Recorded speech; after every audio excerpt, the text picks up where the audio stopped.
Well, actually, I'm an entrepreneur, and therefore I believe that any time is a good time to start. But why right now?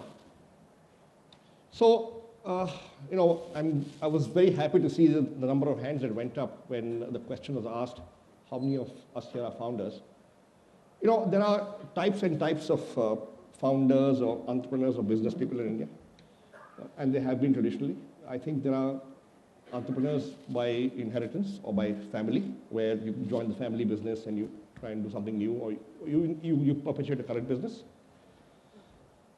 And then there are entrepreneurs by choice. Right? People who don't come from business families, people who had a choice to work in a large company, in a multinational, in a well-run company, a large company, right?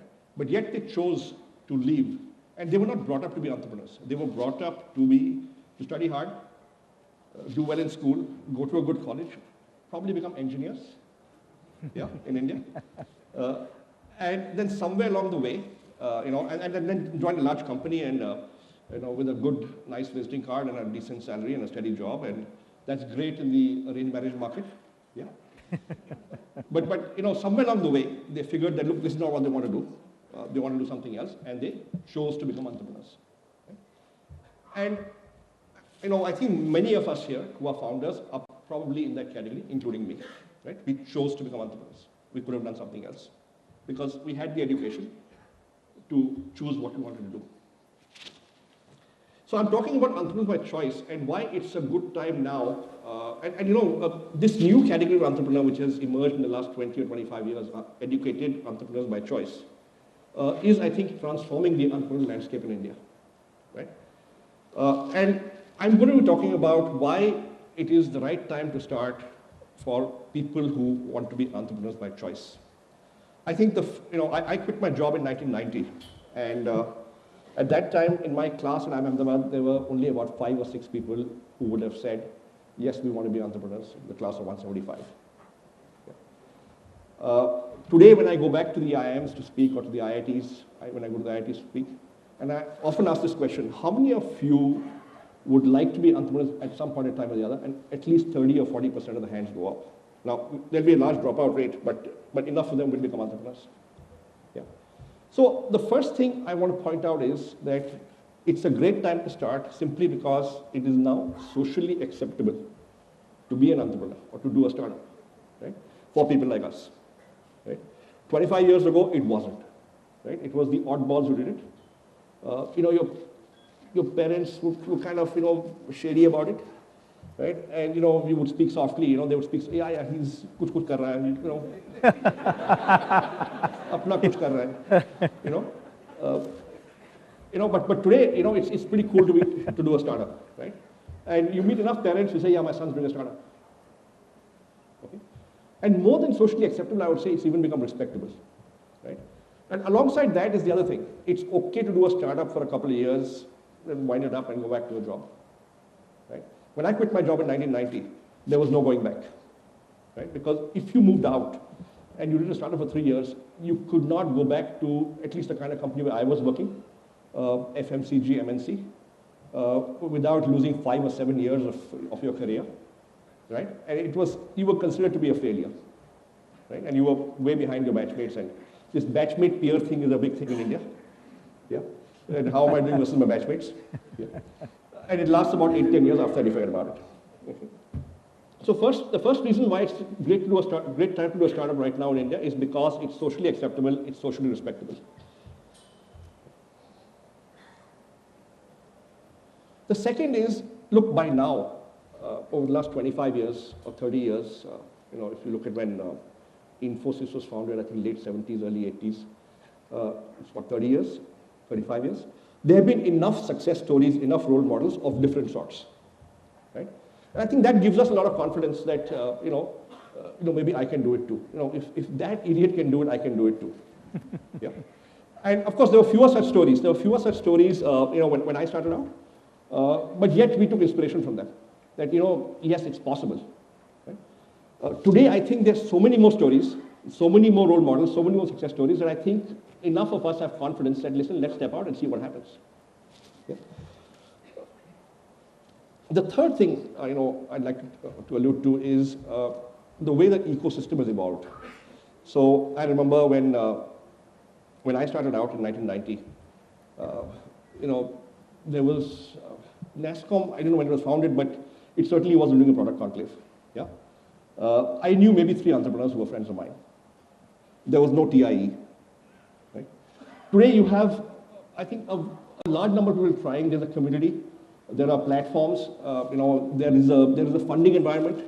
There was no risk capital. I remember I had never heard of venture capital in 1990. There was, now when I read about it, there was probably 1 or 2 organizations, doing VC in India, and you never actually met somebody who got VC, right?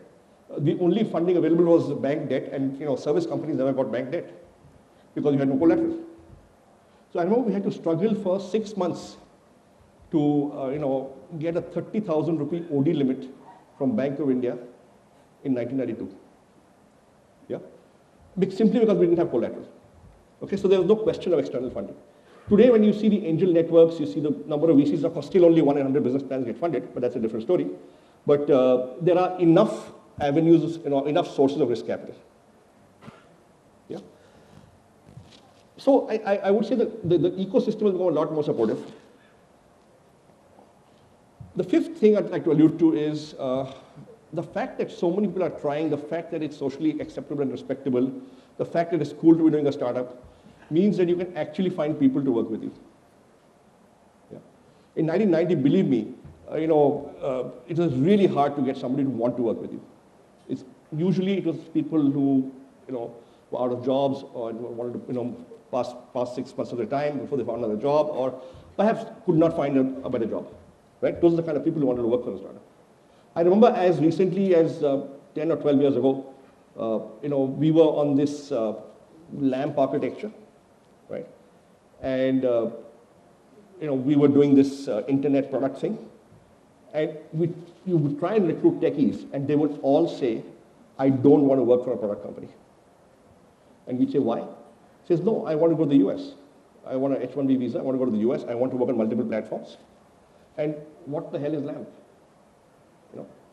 And this is as recently as 2001, 2002. I think today it's very different. Yeah. Has anybody faced that situation 10 years ago where you couldn't find people who would be willing to work on your architecture? 1, 2. Okay, some people. I guess others are more recent entrepreneurs. Yeah. Okay. So you can actually find people who are willing to work with you. Right? It was not like that 10, 12 years ago. Right? And so we invest in startups. I think over the last 5 years, I personally was testing about 300 to 400 business plans and teams in order to invest in about 9 or 10. The proliferation of ideas, the diversity of ideas, okay, I have never seen anything like that before. Right? Obviously, there are so many good ideas out there, so many good people out there who want to do stuff. Okay, and some of the ideas we invested behind, I could never have thought of. So, case in point, let's take a company like Zomato, right? We invested behind Zomato in 4 years ago, and at that time it was a very tiny startup. Okay, but we liked the guys. They were 27 years old. The CEO was 27 years old, and we said, okay, maybe there's something here. And the reason why we invested, because we used to use the site ourselves and liked it. Right? In Delhi, that time it had started off in Delhi. And we invested behind it, and today, the kind of stuff they have done with the app, the kind of stuff they've done in overseas markets is truly remarkable. I think, Rahul talked about Indian companies going overseas to do stuff and becoming global brands. I see 2 or 3 companies coming out of India which could actually do that. Another one is InMobi, right? Zomato, maybe a couple of others. So I do see that happening. So I think there's a lot of proliferation of ideas, and it's not just 1 or 2 business models. So there are so many things that are working now. Yeah. And finally, I'd say that, look, the landscape is fertile. Okay. It's kind of hard to build a global product company without a good enough domestic market, and we've seen that. And the reason is that, it's a known fact that the biggest product companies in the tech space are out of the US, right, by and large. And there's a good reason for that. The reason is the US domestic market is the largest. And why is a domestic market needed to seed a good and large product company? Right? It's simply because a product company succeeds when you solve an unsolved problem. Right? And to get a comprehensive understanding of the unsolved problem in the largest market, you have to be in that market, which is why the biggest product companies come out from the US. Right? A couple of companies are now challenging that, like I said, Zomato and InMobi. But Rahul talked about companies that solve local problems. He referred to the examples of Brazil, right? Very relevant. If you solve local problems and you solve them well, you will have a good domestic base on the back of which you can go international. Right? So Naukri started off just like that. We were solving a local problem. Zomato started just like that. And since then the companies have grown. So those of us who are, who are solving local problems, I think are running very, very interesting companies. On the back of that, maybe we can build international companies. So I'll end by summarizing that, look, there are 5 or 6 reasons why I believe it's a good time to do a startup. One is because it's socially acceptable and respectable. 2 is there are enough success stories and role models. 3 is you now have a fairly supportive ecosystem. 4 is talent is available to work in startups. 5 is there's a huge proliferation of opportunities. And finally, the landscape is fertile. The domestic market has opened up. The technology landscape has changed in India. You have 900 million mobile phones. It's a large market. Yeah. So for these 5 or 6 reasons, I believe that it's a great time to do a startup in India. Thank you so much.